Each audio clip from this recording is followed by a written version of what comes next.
Hello, hello everybody, j'espère que vous allez bien. Je vous retrouve dans cette vidéo où j'ai envie de vous retrouver un petit peu à l'avance pour les énergies d'Halloween. Je regardais, il y avait un petit couac avec la vidéo. En tout cas, j'espère que vous allez bien. Je me suis dit, pourquoi pas faire des messages des créatures divines, des créatures magiques pour cette période d'Halloween. Donc dans cette vidéo, je pose l'intention que nous puissions recevoir en guidance, grâce à nos ressentis, des messages, des énergies de la sorcière, de l'archétype de la sorcière, des fées, de l'univers du peuple des fées, du monde des fées, et de l'énergie plus sombre et, ma foi, beaucoup plus sensuelle, de l'énergie des vampires. C'est pas vraiment des messages à choix, vous pourrez écouter autant les messages des fées, des sorcières que des vampires. Vous pouvez tous les écouter et voir ce qui vous appelle le plus.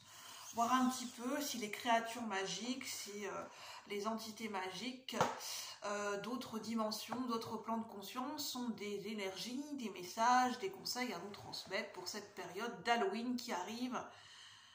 Mais ça peut être des messages intemporels qui peuvent vous parler au moment où vous visionnerez vous-même la vidéo. Donc n'oubliez pas que prenez uniquement ce qui résonne. Et justement, c'est le moment de faire appel à votre magie intérieure et à votre intuition pour voir un petit peu comment vous, personnellement,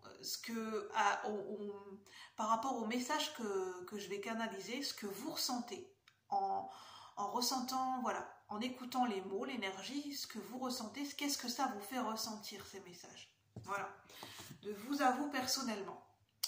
Donc je vais commencer déjà avec l'énergie des sorcières. Je vais vous montrer les jeux que je vais utiliser. Donc on a le tarot de la sorcière qui est un tarot de Marseille revisité et l'oracle des saisons de la sorcière de Beltane. J'ai pas celui de la version de Samhain, donc de la version d'Halloween, mais ma foi, ça reste les saisons de la sorcière. Donc, alors, quels sont les messages des sorcières pour nous pour cette période d'Halloween avec l'archétype de la sorcière? J'entends bien de la sorcière lumineuse, bien évidemment, pour recevoir des messages lumineux. Mais voilà. L'ombre est aussi instructive que la lumière. Alors, quels sont les messages des sorcières pour ceux qui regardent la vidéo sur un plan collectif et général? Qu'est-ce que les sorcières, l'énergie des sorcières ont à nous transmettre pour cette période d'Halloween?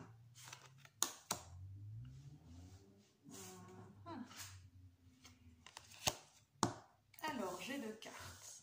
Donc, on est dans une ambiance tamisée hein, ce soir, version Halloween, en avance. On a l'archétype du mat. On a la sorcière sur son balai. J'entends que serait la sorcière sans ses outils magiques, sans son balai. Son fameux balai pour voler à travers la nuit. Et son balai magique pour nettoyer, pour purifier, pour trier, pour faire de la place. Ça nous parle de rituels, d'incantations, d'outils magiques. Ça me parle de... je vais vous montrer. Voilà le message de la sorcière. Quels sont vos outils magiques? Vos outils de prédilection, vos outils magiques, vos outils, enfin, des outils, des ressources en vous, ou bien des objets. Ça peut être matériel ou des objets qui ont de la valeur pour vous, des objets... un peu comme vous considérez comme sacrés, qui sont magiques pour vous. Ça peut être des gris-gris, ça peut être des porte-bonheur. Voilà, d'avoir vos porte-bonheur, d'avoir vos gris-gris, de créer votre hôtel magique, de créer vos rituels, de créer votre propre décor dans votre chambre ou dans votre maison. Des objets qui vous parlent, qui sont sacrés pour vous, voilà, en termes de protection, en termes de... des objets une ambiance ou des décors qui vous rappellent, qui résonnent avec votre personnalité, qui pour vous matchent avec votre identité, qui vous rappellent votre identité. Et on a le roi de terre, ça me parle de cocooning. ça me parle de, voilà, d'être bien chez soi. Voilà, l'archétype de la sorcière dit que la sorcière, elle est très regardante par rapport, elle est très connectée à la terre. L'archétype de la sorcière est très connecté à la terre, les énergies de la sorcière, notamment avec la magie verte, la magie de la terre. Et donc elle fait attention à son environnement, elle fait attention aux objets, à la décoration, à son environnement, à ce qui est présent chez elle. Est-ce qu'elle va disposer chez elle en décoration, comment elle va nettoyer son intérieur, les produits qu'elle va utiliser, la décoration qu'elle a envie de mettre, elle va changer une ambiance un peu, voilà, la disposition des pièces, des meubles, le feng shui, pour que les énergies circulent bien à l'intérieur de sa maison, pour qu'elle se sente en paix. À savoir que l'archétype de la sorcière, c'est quelque chose qu'on a tendance à ne pas mentionner, qui n'est pas connu en règle générale, c'est qu'il faut faire attention aux personnes qu'on laisse rentrer dans sa maison. Que ce soit des inconnus ou des personnes, c'est pas forcément des personnes, voilà. Par exemple, une personne qui est déprimée, qui est triste ou qui porte en elle des énergies négatives à un instant T et qui rentre chez vous, eh bien c'est bien de penser après à purifier la maison, à nettoyer avec de la sauge blanche, avec de l'encens, de nettoyer, de purifier l'environnement de toute émotion négative. Ou si vous avez reçu des gens qui avaient une énergie lourde à ce moment-là chez vous, de nettoyer l'espace, de purifier vos énergies aussi. C'est important. Qui vous laissez rentrer? À partir du moment où une personne passe le pas de votre porte d'entrée, qui est cette personne? Quelles sont ses énergies en ce moment? Quel est son état d'esprit? Est-ce qu'elle est plutôt dans une énergie joyeuse? Est-ce que c'est quelqu'un qui a des bonnes intentions vis-à-vis de vous? Faites attention à qui vous faites rentrer chez vous. Et c'est un petit peu le message des vampires. Voilà. Par exemple, dans la série Vampire Diaries, ou bien dans les vampires, les gens, quand ils sont au courant que la personne est un vampire, pour qu'un vampire puisse rentrer chez quelqu'un, il faut que la personne l'autorise à entrer le pas, qu'elle puisse passer le pas de la porte, mais la personne doit l'autoriser à entrer. Sinon, le vampire ne peut pas rentrer. Donc ça nous parle aussi de faire attention, de se protéger de vampirisme émotionnel, de vampirisme psychique. C'est des situations, des personnes qui, voilà, sans méchanceté aucune, c'est souvent inconscient, qui nous pompe toute notre énergie et on a besoin de revitaliser plus souvent nos énergies. On parle de ça.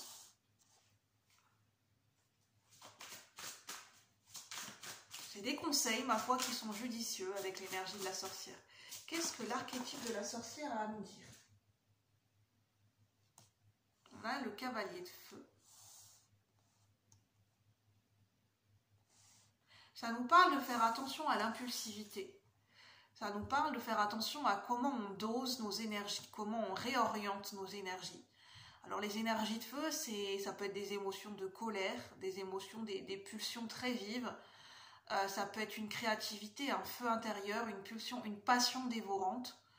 De faire attention comment on redirige nos énergies à l'extérieur de nous. Pour ne pas se brûler les ailes. Ça, c'est les conseils de la sorcière.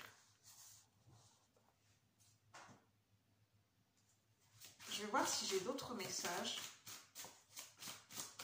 Quels sont les conseils de la sorcière? Les messages de l'archétype de la sorcière sur un plan collectif et général. Pour ceux qui regardent la vidéo, pour les abonnés du cœur royal. J'ai trop de cartes. Quels sont les messages? Non, j'ai vraiment trop de cartes. Quels sont les messages? Bon, je vais les prendre moi-même. Hop. Une série de cartes de 6. On a l'empereur. Vraiment, c'est bien délimiter son territoire, bien délimiter ses énergies, bien délimiter, apprendre à poser ses limites, apprendre à poser un cadre dans certaines situations. Apprendre à délimiter son territoire pour avoir son intimité chez soi, pour avoir son intimité quand on est au soir dans sa chambre. Voilà, apprendre à poser ses limites avec l'empereur. Ça rejoint ce que je vous ai dit en parlant d'environnement. On a le 6 de feu à l'envers. Oui, en fait, c'est pas trop le moment de briller, c'est pas trop le moment d'être à l'extérieur, de briller. d'être dans son plein potentiel, d'être voilà, d'être dans la foule, d'être de briller, voilà, de faire appel à son potentiel, à ses compétences auprès des autres. C'est pas trop le moment, c'est plutôt une énergie solitaire, plutôt une énergie aventurier où on fait cavalier seul. Le mat, c'est quelqu'un qui fait cavalier seul. C'est quelqu'un qui se pose pas la question est-ce que je plais aux autres, est-ce que je suis reconnu par les autres. C'est quelqu'un qui trace sa route, qui fait son bonhomme de chemin, qui vit sa vie, qui suit son cœur, qui suit sa destinée, qui écoute son intuition et qui s'occupe de sa vie en fait. Le mat, c'est quelqu'un qui s'occupe de sa vie. Sans être égoïste, mais c'est quelqu'un d'aventurier, mais c'est un peu une aventure. Voilà. C'est quelqu'un un peu d'à part, un peu de marginal, le mat. C'est pas quelqu'un qui cherche à rentrer dans un moule, c'est pas quelqu'un qui va chercher à s'intégrer à tout prix. Et c'est ça plutôt le conseil ici. On a la reine de terre, donc on a vraiment l'esprit cocooning, on a le roi de terre et la reine de terre. Donc on nous parle de couple. Pour les personnes, voilà, de privilégier des instants d'intimité et des instants des moments où le couple puisse être plus soudé, de favoriser cette énergie de couple plus soudée, plus solide, voilà, d'être un pilier dans le couple l'un pour l'autre. Peut-être pour guider des enfants, pour guider des plus jeunes. On a le 10 de terre. Donc on a la reine de terre.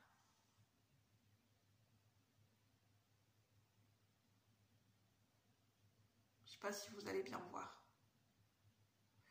Reine de terre, c'est plus cocooning, c'est celle qui gère son petit monde, qui gère son quotidien, qui gère son foyer, qui gère ses finances en fait.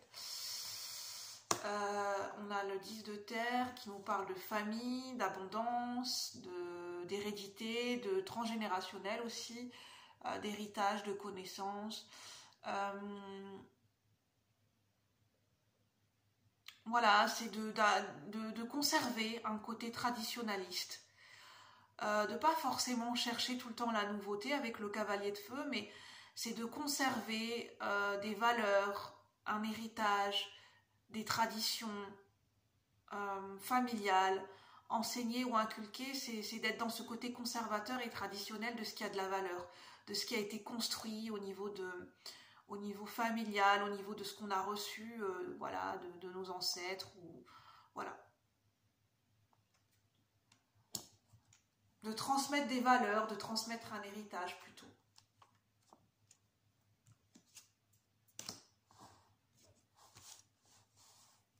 Je vais prendre d'autres cartes avec l'oracle des saisons de la sorcière. Et qu'est-ce que ça nous dit ? En tout cas, j'espère que voilà, c'est pas trop, que la luminosité est assez, que c'est assez clair, parce que j'avais envie de tourner la vidéo en mode tamisé le soir. Parce que souvent je suis plus en forme le soir, faut le savoir. Je suis quelqu'un où je suis plus en forme, c'est la nuit que je suis pleine d'énergie. Je suis quelqu'un d'insomniaque, donc c'est la nuit que je suis pleine d'énergie, et la journée je suis plutôt pas fatiguée, mais je suis pas au max de mon potentiel. C'est la soirée, c'est la nuit que je suis au max de mon potentiel. En fait, si je pouvais, je ferais ma life la nuit, quoi, en fait. Mais après, je suis toute détraquée, donc voilà. La nuit, j'ai pas envie de dormir. Moi, j'ai plutôt envie de lire, de regarder la télé, de rêver, de pas forcément envie de dormir, quoi. Ça, c'est le contre-coup quand on a longtemps, quand j'ai travaillé nuit. Quand je travaillais nuit, ben, c'est le contre-coup, on est habitué. On a pris le rythme de nuit, en fait. Alors, quels sont les messages de la sorcière ? Avec l'oracle de Beltane. Alors, on a les fae. Tout n'est pas comme il y paraît, sois prudent, très cher, car il y a une histoire derrière l'histoire. Je parlais de tradition, d'héritage, et là on nous parle, il y a une histoire derrière l'histoire. Alors on nous parle peut-être d'une histoire, l'histoire de vos ancêtres, l'histoire familiale, l'histoire de vos origines, de vos racines familiales, ça peut être l'histoire de votre âme, l'héritage de votre âme. On nous parle de l'histoire. ça peut être l'histoire au sens général, hein, l'histoire d'un pays, l'histoire d'une culture, l'histoire du monde. Il y a besoin d'apprendre de son histoire peut-être. Alors, quels sont les messages des sorcières? Oui, en fait, ça me parle de vécu, puisqu'en fait, voilà, je pense que vous le savez, dans l'histoire de l'humanité, que ce soit aux États-Unis, en France, il y a des femmes qu'on a considérées comme des sorcières et qu'on a, notamment les procès de Salem aux États-Unis, qu'on a brûlés parce qu'on avait peur de ces femmes, parce qu'elles étaient différentes, parce qu'elles avaient des connaissances, des techniques, elles étaient guérisseuses, elles n'étaient pas comme tout le monde et elles faisaient peur. Et on nous parle d'apprendre de l'histoire, de connaître l'histoire de nos ancêtres et de connaître l'histoire de ces femmes aussi qui ont été considérées comme des sorcières et de se dire, en fait, nous les femmes, nous portons en nous un héritage de sorcières modernes, c'est ce que j'entends. Nous les femmes, plus généralement l'énergie féminine qui est en nous, que nous soyons un homme ou une femme, nous portons cet héritage de ces femmes qu'on a considérées comme sorcières et qu'on a brûlées sur le bûcher. Et j'entends de trouver une façon d'honorer leur mémoire en fait. Alors, quels sont les messages des sorcières ici et maintenant? Pour ceux qui regardent la vidéo. On a le phénix, on a la force intérieure. En fait, l'archétype des sorcières, de par leur histoire, de par leur combat, de par ce qu'elles ont vécu, de par leur tragique mort, en fait, elles nous ont donné en héritage, je parlais d'héritage, elles nous ont transmis en héritage cette force intérieure. Mais plus généralement, à toutes ces femmes qui se sont battues pour leurs droits, tous ces hommes et toutes ces femmes qui se sont battus pour leurs droits, qu'on a considérés comme exclus, marginaux, hors normes, toutes ces femmes qui se sont battues pour des droits, pour leurs droits, pour les droits des opprimés, j'entends même les résistants, on porte leur héritage en nous et nous ont transmis ces valeurs et nous ont transmis cette force intérieure. C'est notre histoire aussi, qu'on l'ait connue ou qu'on ne l'ait pas connue. C'est aussi l'histoire de nos ancêtres. Et on nous dit ce qui est important, qu'il soit dit qu'aucune volonté ni qu'aucun désir n'est plus puissant que mon être incarné.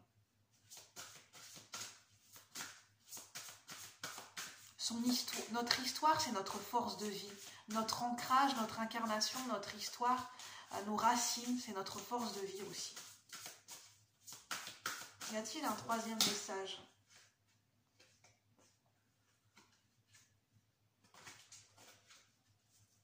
Non, j'ai pas d'autre message. Donc on a les faées, chiffre 9, qui nous parle de l'ermite. C'est celui qui chemine en quête de sa vérité, c'est celui qui éclaire le chemin, c'est celui qui est un guide. Et on a la force intérieure, le 20, c'est le jugement dans le tarot. Ça nous parle de renaissance. Ça nous parle du phénix qui renaît de ses cendres. Je vous parlais de ces sorcières, ces femmes qui ont été considérées comme sorcières qui sont mortes sur le bûcher. Et ça me parle de cette force de transmutation par le feu. Oui, ces femmes sont mortes sur le bûcher, mais elles sont mortes pour leurs convictions. Dans le sens où leur mort, c'est ce que j'entends, leur mort a servi comme un symbole de liberté, un symbole de... En fait, ces femmes n'ont pas renié leurs convictions, n'ont pas renié qui elles étaient. Et sous prétexte, peut-être qu'on leur a dit de tenir tel propos, de témoigner, de se convertir, ou elles sont restées fortes jusqu'au bout, ces femmes, et même jusqu'au bûcher, elles sont restées dignes. Et je vous invite à lire un livre qui parle vraiment de ça, d'une femme qui a été considérée comme sorcière, mais qui est restée digne jusqu'au bout, même au moment où elle a été amenée sur le bûcher. C'est La femme au miroir, je crois. Ça parle de plusieurs femmes, mais c'est La femme au miroir d'Emmanuel Schmitt. Et d'ailleurs, c'est dommage parce que je n'ai plus ce livre. Je l'ai donné, mais c'est dommage. J'aimerais bien le revoir d'ailleurs. Emmanuel Schmitt, ça doit être ça. la femme au miroir. Ça parle de plusieurs combats de femmes dans des époques différentes. Instinct primaire. Ne pas renier sa vérité, rester digne jusqu'au bout. Il n'existe pas d'autre voie que celle de la vérité profonde qui vit en toi.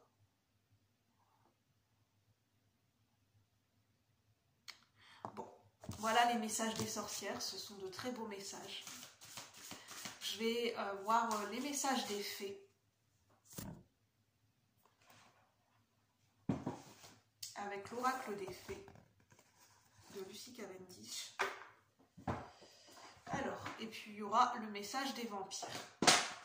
En tout cas, j'espère que ça vous parle. Si ça vous parle, n'hésitez pas à commenter, à liker, à donner vos retours, ce que ça vous inspire ou pas. Et bah, si ça vous plaît, ce que je vous partage, de vous abonner sur la chaîne.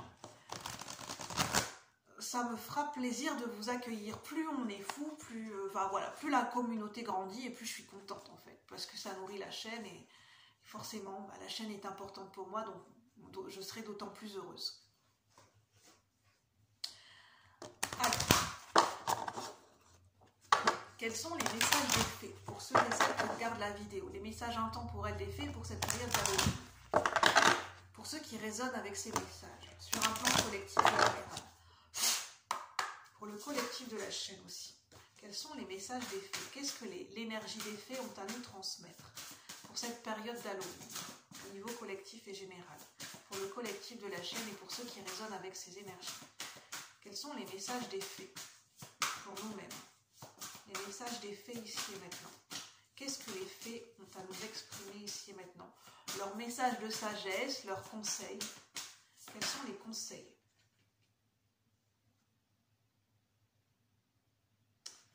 On a une première carte. On parle, la magie vient à votre rescousse. Ça me parle d'une aide providentielle, d'une bénédiction, d'une aide, d'un soutien. Donc la magie, ça nous parle de la magie de la vie, ça nous parle de la magie des êtres magiques, comment vous voulez représenter, les fées, les elfes, les licornes. Ça parle d'un soutien de ces énergies, de ces entités, de ces êtres élémentaires. Ça nous parle d'un soutien de la terre, d'un soutien de la vie. Ça me parle de soutien et d'entraide. De ne pas oublier le pouvoir immense de la solidarité, du soutien et de l'entraide que nous pouvons nous apporter tous les uns les autres. Nous pouvons tous nous soutenir, nous aider les uns les autres dans des périodes difficiles. N'oublions pas que c'est l'union qui fait la force, le pouvoir de la solidarité, le pouvoir du plus grand nombre, unis pour une même cause. Peu importe notre culture, peu importe nos valeurs, peu importe notre orientation sexuelle, nous pouvons tous nous unir pour une même cause. Parce que cette même cause, c'est que nous sommes tous des êtres humains. Nous faisons tous partie de cette planète Terre. Donc nous sommes tous unis. Et il existe cette interconnexion entre les êtres, depuis toujours. Entre les êtres magiques, entre les êtres de la Terre, entre les êtres humains, les animaux, les végétaux, les pierres, les arbres, les fleurs, les océans. Il existe cette interreliance depuis toujours. Ce pacte entre nous. Nos actes ont des conséquences les uns sur les autres. Donc les actes d'amour, de générosité et les pensées d'amour ont aussi des conséquences bénéfiques les uns sur les autres. Donc le don d'or, la magie vient à votre rescousse. C'est aussi un beau message de l'univers des fées.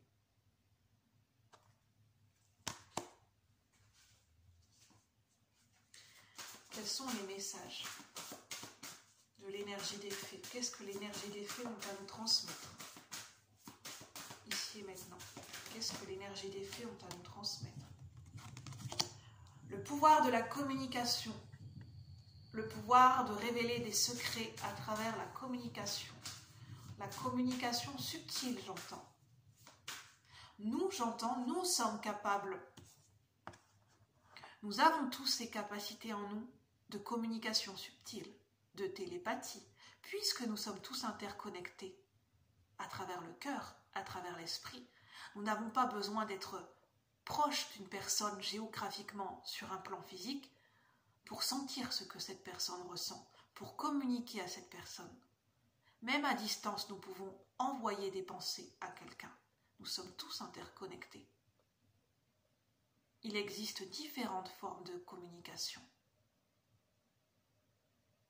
Et nous avons tous ces capacités en nous.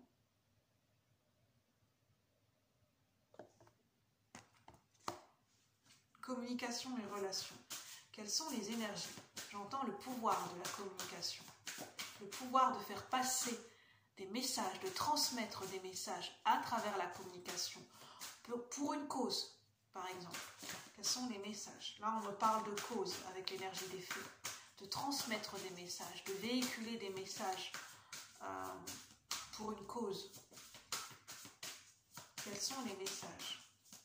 Ici et maintenant.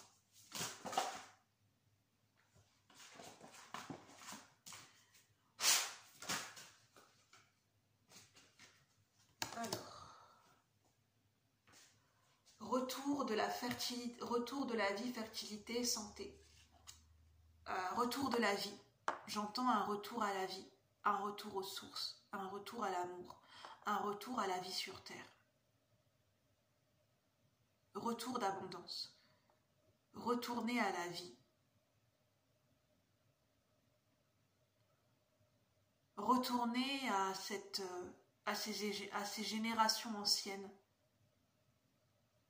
Et ça, en fait, ça fait un message interrelié avec le message des sorcières, c'est que ces femmes qu'on a considérées ces sorcières connaissaient la puissance de la vie, honoraient le sacré, honoraient la vie, honoraient la terre, à travers des rituels, à travers des prières de gratitude à la vie.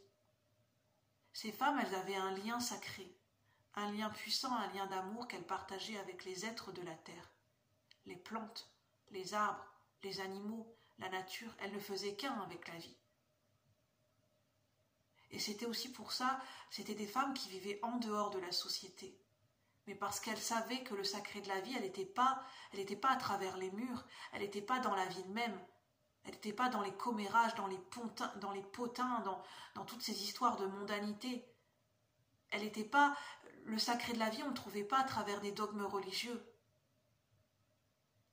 Le sacré de la vie, on ne le trouve pas, c'est pas quelqu'un qui nous dit comment on doit penser. Ou quel lien on doit créer avec Dieu, comment, selon vous l'appelez, selon vos croyances, avec la vie, l'univers. C'est un lien intime qu'on partage avec nous-mêmes, déjà. C'est un lien intime, une connexion intime avec la vie elle-même. Et cette connexion intime, elle est différente pour chacun d'entre nous. Et elle se trouve dans la nature. C'est là où se trouve la vraie vie. On peut se connecter au caractère sacré de la vie. On n'est pas obligé d'aller, j'entends, et je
j'entends quelqu'un entre gros guillemets, hein, c'est pas forcément dans le sens négatif, c'est pour que vous compreniez mieux. Au niveau sentimental, ça peut être quelqu'un entre guillemets qui a un tableau de chasse. C'est-à-dire que c'est quelqu'un au niveau sentimental qui aime bien avoir des conquêtes. J'entends qui aime bien enchaîner les conquêtes, enchaîner les aventures, qui aime bien plaire. Voilà, ça peut être un homme. Possible, ouais, voilà, pour moi là c'est plus un homme qui aurait un tableau de chasse. C'est peut-être pour certaines femmes, si vous souhaitiez plus approcher cet homme, on vous dit bien d'avoir en connaissance de cause, si uniquement le message résonne avec vous, cet homme charismatique, séducteur, si vous vous posiez des questions, si vous, voilà, s'il y avait de la concurrence, s'il y avait d'autres femmes dans les environs, possiblement oui, c'est un homme qui plaît, c'est un homme qui, voilà, qui est attirant, il y a d'autres femmes qui sont intéressées par lui, c'est un homme qui aime plaire, c'est un homme qui, voilà, qui n'est pas mécontent quand il y a plusieurs femmes qui s'intéressent à lui, et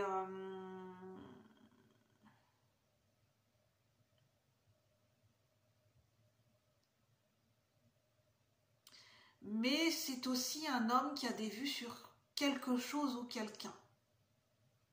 Son attention est attirée par quelque chose ou quelqu'un ou une situation.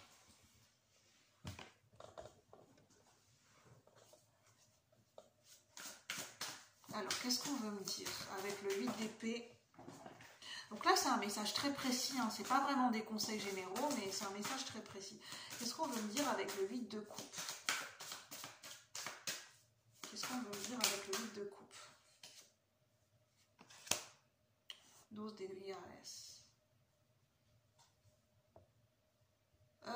C'est quand même quelqu'un qui inconsciemment rêve de se mettre en couple. C'est quand même quelqu'un qui ne serait pas contre se mettre en couple. Mais voilà, en même temps, il aime bien avoir des conquêtes, il aime bien plaire, il aime bien qu'il y a plusieurs femmes qui tournent autour de lui. Donc voilà, faut savoir qu'il y a les deux énergies qui sont présentes en lui. Donc à savoir comment vous vous situez, mesdames, si vous vous sentez concerné par ce message, et voilà, qu'est-ce que vous en faites de ce message? C'est à vous de voir avec votre libre arbitre en connaissance de cause. Après, les énergies ne sont pas figées, hein. Voilà, là on décrit l'énergie d'une personne, ça définit pas, définitivement, ça ne va pas définir son caractère non plus, hein. Est-ce que c'est quelqu'un qui est comme ça dans une transition de vie et qui, voilà, possiblement a envie plutôt d'avoir des aventures et des conquêtes et qui n'a pas forcément envie de se mettre en couple? Ou est-ce que c'est quelqu'un qui est, voilà, c'est plutôt sa personnalité? Ça va dépendre des situations de chacun. Ça, je ne peux pas vous le dire. Il n'y a que vous qui pouvez le savoir, avec votre intuition. Vos choix de vie vous appartiennent, bien évidemment. Alors, qu'est-ce qu'on veut me dire avec ce roi, enfin ce chevalier de coupe? Par quoi il est attiré, ce chevalier de coupe? Qu'est-ce qu'on veut me dire avec ce chevalier de coupe? Par quoi il est attiré, ce chevalier de coupe? El Juicio, c'est le jugement.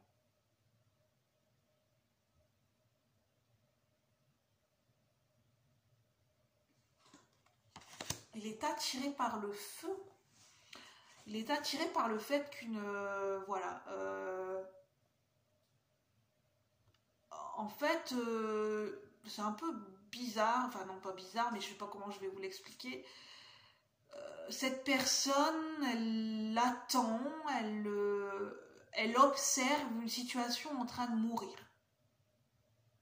Alors, de loin, elle observe une situation qui est en train de brûler, qui est en train de mourir. Est-ce qu'elle attend une renaissance ou est-ce qu'elle attend que cette situation soit complètement morte pour construire quelque chose de nouveau? Voilà, elle attend peut-être la fin ou la mort d'une situation. Voilà, c'est comme si elle regarde, cette personne regarde une situation se désagréger. Se terminer, se désagréger, complètement s'éteindre et mourir.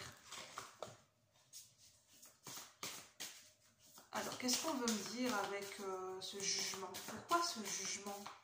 Qu'est-ce que cette personne, elle observe? Qu'est-ce qu'elle attend, cette personne? Qu'est-ce qu'elle attend, cette personne? La lune. Cette personne, elle attend l'occasion de révéler son vrai visage.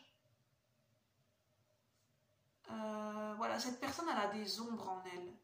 Alors des peurs, des illusions, des choses qu'elle cache, des ombres, oui. C'est comme si elle voulait révéler son vrai visage. C'est comme si cette personne, elle voulait révéler aussi qu'elle a un côté sombre en elle.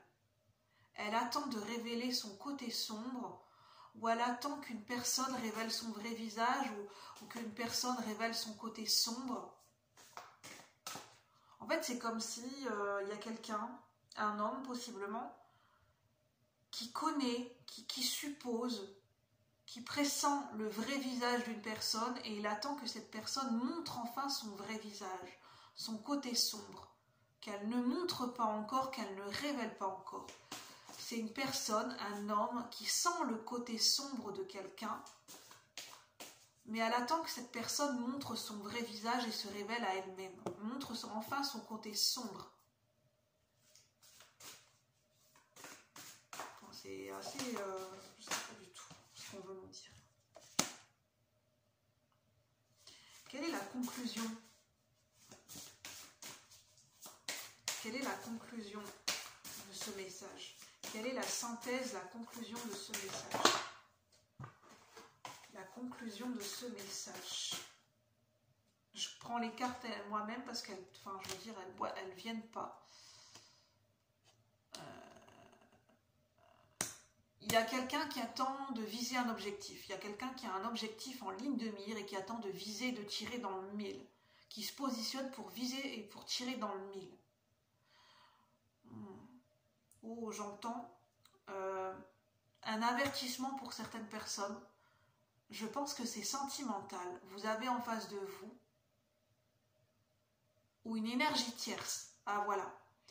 Possiblement une énergie tierce. Ça peut être au niveau professionnel, sentimental ou quelqu'un qui a des vues sur une personne qui attend patiemment de faire tomber quelqu'un de son piédestal. J'entends que ce soit cet homme dont je viens de vous parler ou une énergie tierce qui est autour de lui, que vous soyez la personne en face et que ça vous concerne ou pas, mais il y a quelqu'un qui veut faire tomber quelqu'un d'autre de son piédestal.